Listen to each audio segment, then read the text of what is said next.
Prince Saud Al Faisal has been the foreign minister of Saudi Arabia since 1975. His grandfather Ibn Saud was king. His father, Faisal, was king until he was assassinated.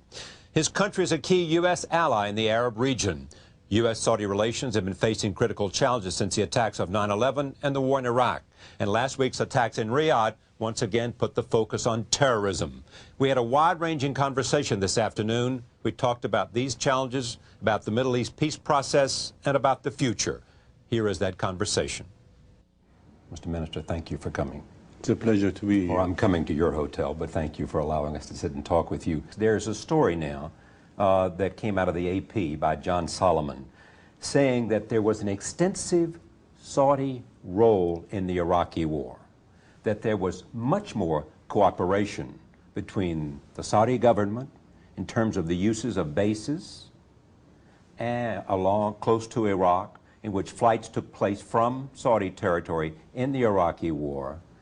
And it's not the level of cooperation that we assume, because you, before the war, were a forceful advocate to the United States of not going to war. Yet when war came, your government appears to have assisted the United States, so much so that General Mosley said that the Saudis were wonderful partners in the war. Can you confirm the extent of the cooperation between the Saudi government and the United States in the war against Iraq? Well, if you have the judgment of General Mosley, why don't you just accept that and say we are wonderful, because I'm wonderful people? Because, as you know, I'm interested in history, and I'm interested in why is it only coming out now, this cooperation? Because it is not coming out now.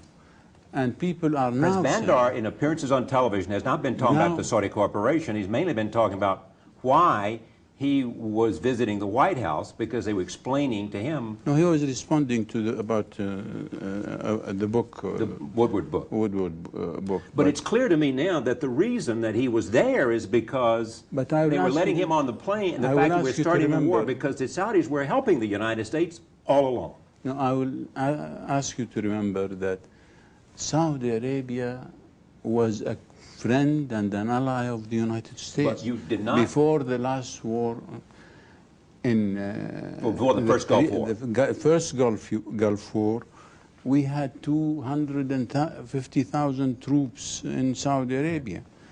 When the second Gulf War came, we had troops and equipment for the United States in Saudi Arabia.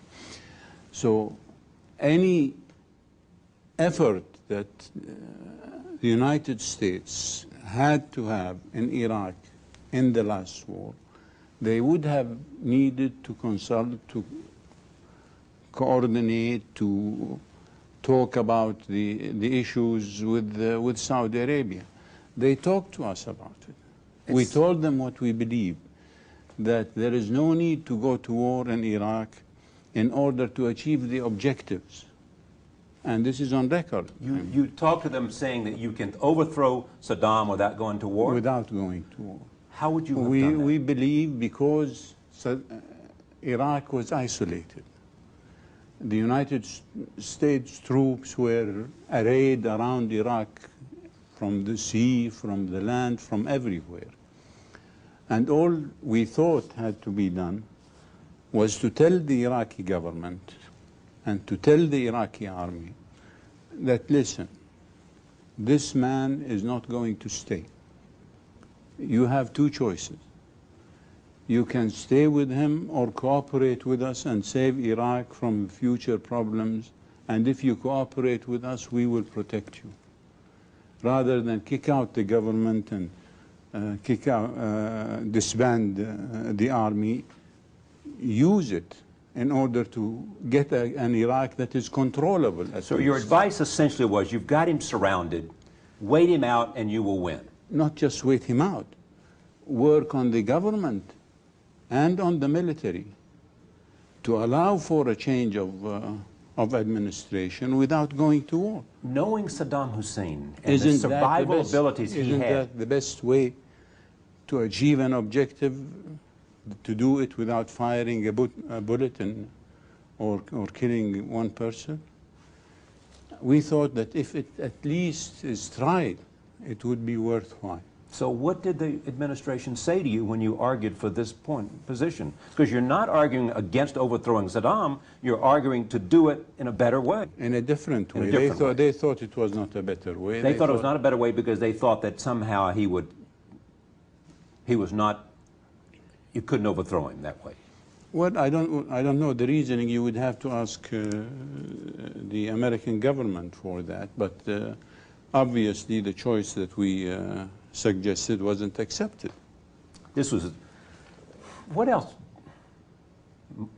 Has the fear that you had over doing it the way the United States and the coalition partners did it, has that come to fruition? Or what we're seeing in Iraq today, the fears you had before the war started? Well, the fears that we have is that in solving a problem, you would create 10 problems. And the fear that we had is that we knew that Iraq, excuse me, we knew that Iraq had many problems. Basically, the ethnic and sectarian situation in Iraq, which had been leaving Iraq on the edge of a pendulum, from complete chaos at one time to complete dictatorship at another time. And we thought that Saddam Hussein was not the cause of the problems of Iraq. He was a symptom of the problems of Iraq, that he came to power playing on these sectarian and ethnic differences and forced himself into power. And you're suggesting that Iraq created Saddam rather than Saddam created Iraq. Yes, in a sense that is true. And his presence there as a dictator, a murderous dictator who with violence ruled a country with unconscionable force, kept all these problems underground. And we thought that once you remove him, all these issues will and problems come to the fore. But it would be Do you have a plan to deal with this? And I remember I said at the time in one of the television programs, after the American general enters Baghdad, and he wakes up the next day, what's he going to do? That the Iraqi forces will be defeated is a foregone conclusion. But the important thing is, what are you going to do after the victory? And this is the question that is befuddling everybody until now. It is still unanswered. It is still unanswered, and we hope that now we see the glimmers of an answer. I think the government now is going in the proper direction. The U.S. government? Yes. They're bringing the United Nations in. They are bringing the military forces of Iraq back. They are trying to cooperate with government officials, even though they are by everybody, if he could work for government, had to be a Ba'athi. But not all government workers were really Ba'athis or were really bad people. So they made a mistake immediately when